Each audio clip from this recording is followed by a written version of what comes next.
तुम्ही संसारमा पडेल नाहीत ना अजून. संसारमा पडशा तर कोबरान वाट्या ना का तोंडी जाती. चांगला चांगला रावणच विचारा कार बोल लगीन करीच बरं आहे का नाही रे हो.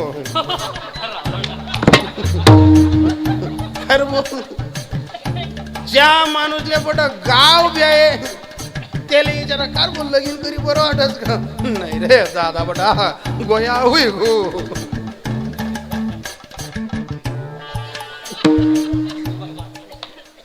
कोण का आता खरं तर म्हणजे असेल मला वाटतं त्या दादा तुमचं नाव असेल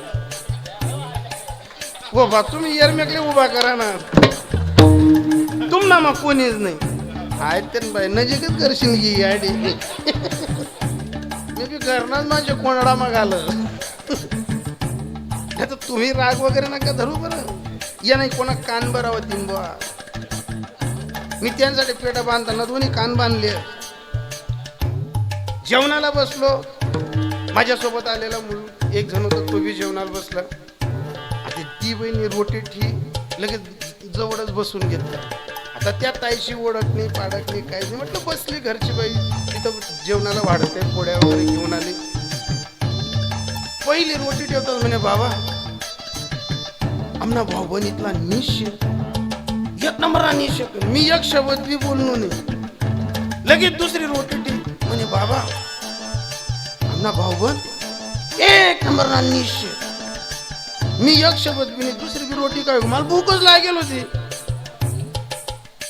तिसरी रोटी ठी म्हणे बाबा आमना भाऊ बन एक नंबर ना निश्चित.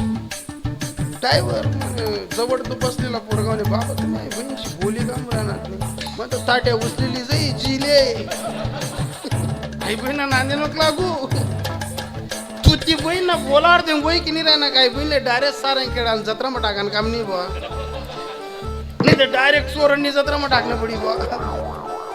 तुला असं वाटे नाही राहणार का ती बहीण जरा आपले सांगी राहिली आमना बाबा निषेध बुवा तू अंदाजे काढा का.